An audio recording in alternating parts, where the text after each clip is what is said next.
अस्सलामुअलैकुम प्यारे बच्चों, welcome to our Urdu channel Urdu Dars Adab. बच्चों, आज की क्लास में हम पढ़ेंगे दर्जा 8 का सबक नंबर 9, जिसका नाम है सरहदी गांधी बादशाह खान। टीचर ने क्लास में आकर एक तस्वीर दीवार पर लटकाई और सवाल किया, बच्चों बताओ ये तस्वीर किसकी है। बच्चे, सर ये तस्वीर किसकी है, हमें नहीं मालूम। टीचर, ये तस्वीर सरहदी गांधी अफगान अब्दुल गफ्फार खान की है। इनको बादशाह खान के नाम से भी जाना जाता है। बच्चे, सर इनको सरहदी गांधी क्यों कहा जाता है। टीचर, बादशाह खान सूबा सरहद के उस्मान जई गांव में सन 1890 ईस्वी में पैदा हुए थे और वहीं पर उन्होंने गांधी जी के उसूलों पर चलकर आज़ादी की जंग लड़ी और अहिंसा का रास्ता अपनाया था। सरहद मतलब बॉर्डर होता है बच्चों, सूबा मतलब ज़िला होता है, ठीक है, इलाका। उन्होंने अपनी पूरी ज़िंदगी हिंदुस्तान की आज़ादी और आवाम की खिदमत के लिए वक्फ कर दी थी, यानी झोंक दी थी, उन्हीं के लिए सर्व कर दी थी, आम लोगों की खिदमत के लिए। इसीलिए सूबा सरहद में वो सरहदी गांधी के नाम से मशहूर हुए। बादशाह खान ने मैट्रिक पास करने से पहले ही ब्रिटिश फौज में मुलाजिमत कर ली। मुलाजिमत के दौरान उन्होंने अंग्रेज़ों के तौर तरीक़े देखे जो उनको नागवार गुजरे, यानी अच्छे नहीं लगे, है ना। इसलिए उन्होंने फ़ौज की मुलाजिमत छोड़ दी और अलीगढ़ जाकर हाई स्कूल में दाखिला ले लिया और पढ़ाई दोबारा शुरू की। उस ज़माने में बरतानवी हुकूमत ने सरहदी इलाके में जुल्म और साजिशों का सिलसिला शुरू कर दिया और साजिश करके पठानों को आपसी झगड़ों में उलझाने की कोशिश की। अब्दुल गफ्फार खान ने उस जुल्म के खिलाफ आवाज़ बुलंद की और अमलन सरहदी पठानों को मुत्तहिद करने की तहरीक शुरू कर दी, यानी एक करने की। अंग्रेज़ ये बर्दाश्त नहीं कर सके और उनको गिरफ्तार करके जेल में डाल दिया, लेकिन जेल की तकलीफ़ें उनके हौसलों को कमज़ोर न कर पाईं। जेल में उन्होंने तमाम साथियों में अमन पसंदी के पैगाम को आम किया। इस्लाम की अमन पसंदी को उन्होंने शांति मंत्र के तौर पर इस्तेमाल किया। उनका ख्याल था कि सभी मज़हब सच्चाई का रास्ता दिखाते हैं और अमन का पैगाम देते हैं। बादशाह खान के ख़याल में इंसानों की खिदमत ही सच्ची इबादत थी। उनके खिदमत खल्क़ और आज़ादी के जज्बे ने वतन के लोगों पर गहरे असरात डाले। जब बादशाह खान जेल से रिहा होकर वतन आए तो उनका शानदार इस्तकबाल किया गया और उनको फ़ख्रे अफ़गानिस्तान का खिताब दिया गया।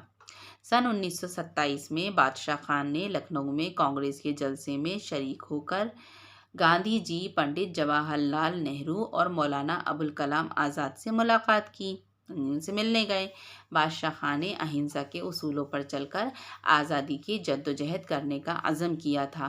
वो तमाम ज़िंदगी इसके पाबंद रहे। उन्होंने अफ़गानिस्तान के तमाम कबाइल के दरमियान, यानी जितने भी कबीले थे उन दोनों के बीच में आपसी झगड़ों को मिलजुल कर हल करने की कोशिश की और बुराइयों को दूर करके आपसी इत्तेहाद कायम करने पर जोर दिया। बादशाह खान ने सन 1928 में पश्तो ज़बान में एक अखबार पख्तून जारी किया। ये अखबार लोगों में बहुत मकबूल हुआ और अंग्रेज़ों ने इस पर भी पाबंदी लगा दी। 1929 में उन्होंने एक अंजुमन खुदाई खिदमतगार के नाम से कायम की। अंजुमन यानी बहुत से लोगों की मिलकर जो महफ़िल होती थी उसको कहा जाता था अंजुमन, यानी कमेटी, जिसको हम इंग्लिश में कमेटी कहते हैं ना। इस अंजुमन का मेंबर वही शख्स हो सकता था जो इंसानियत की खिदमत करे और तशद्दुद से दूर रहे, यानी लड़ाई झगड़े से, समाजी बुराइयों को भी दूर करे, पाक साफ ज़िंदगी बसर करे। बादशाह खान के बढ़ते हुए असर और मकबूलियत की वजह से, यानी उनकी शोहरत की वजह से, और उनका असर सब पर होने लगा था, तो इस वजह से अंग्रेज़ हुकूमत को ख़तरा महसूस होने लगा और उनको 3 साल की क़ैद बामुशक्क़त की सज़ा देकर जेल में भेज दिया। लेकिन बादशाह खां अपने उसूलों और राह से नहीं हटे। आप पर अंग्रेज़ों के जुल्म होते रहे, लेकिन वह अहिंसा, अदम तशद्दुद की राह पर गामज़न रहे। सन 1931 में कांग्रेस के कराची इजलास में उनको कांग्रेस वर्किंग कमेटी का मेंबर बना लिया गया, जिसने बादशाह खान की जद्दोजहद में नई रूह फूंक दी, यानी कोशिशों में। सन 1934 में बम्बई इजलास के लिए उनको इस्तकबालिया कमेटी का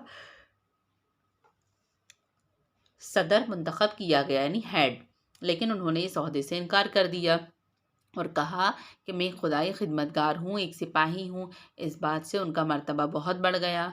वो हिंदू मुस्लिम इत्तेहाद के निशान बन गए। दूसरी जंग अज़ीम के बारे में कांग्रेस की पॉलिसी से उन्होंने नाराज़गी ज़ाहिर की और कांग्रेस से इस्तीफ़ा दे दिया। वो सूबाई सरहद के लिए पहले सत्याग्रही चुने गए। 1942 में बादशाह खान हिंदुस्तान छोड़ो तहरीक के रूह रवां बन गए। वो आज़ादी की लड़ाई पुरअमन तरीक़े से लड़ते रहे और तशद्दुद के ख़िलाफ़ अपना तरीक़ाकार नहीं छोड़ा। सन 1945 से 46 में बादशाह खान और मौलाना आज़ाद को कानून बनाने वाली मरकज़ी दस्तूर साज असेंबली का मेंबर मुंतखब किया गया। आज़ादी के बाद मुल्क की तक़सीम के सिलसिले में अंग्रेज़ों ने बादशाह खान को धोखे में रखा और सरहदी सूबे को पाकिस्तान का हिस्सा बना दिया। इस फैसले से बादशाह खान को बहुत दुख हुआ, क्योंकि वो मुत्तहिद हिंदुस्तान का ख्वाब देख रहे थे, है ना। वो एक करना चाहते थे हिंदुस्तान को। सन 1969 में हिंदुस्तान की हुकूमत ने गांधी जी की 100 साला तकरीब मनाई। इस मौके पर बादशाह खान को मुल्क की खिदमत के लिए नेहरू अवार्ड से नवाजा। इसके बाद सन 1987 में उन्हें हिंदुस्तान का सबसे बड़ा एजाज़ भारत रत्न दिया गया। 98 साल की उम्र में 21 जनवरी 1988 में उनका इंतकाल हो गया और अफ़गानिस्तान के शहर जलालाबाद में उन्हें दफन किया गया। ठीक है बच्चों, तो ये थे सरहदी गांधी का लिखा हुआ चैप्टर। सरहदी गांधी का चैप्टर उनका लिखा हुआ नहीं, बल्कि उन्हीं का ये चैप्टर था, सरहदी गांधी का। अब ये इसकी मशक़ दी हुई है। अल्फाज माने हैं, अल्फाज माने आप लिखकर याद भी कीजिएगा, ताकि इससे आपको चैप्टर भी समझ में आए। मारूज़ी सवालात हैं, ये सभी कुछ मैं आपको जवाबात और कवायद सब कुछ मैं आपको नोट्स के ज़रिए सेंड कर दूँगी, या फिर आप डिस्क्रिप्शन बॉक्स से उसके नोट्स डाउनलोड कर लीजिएगा। ठीक है बच्चों, अब मुझको इजाज़त दीजिए। अल्लाह हाफ़िज़। नेक्स्ट क्लास में हम नेक्स्ट चैप्टर पढ़ेंगे। आदाब।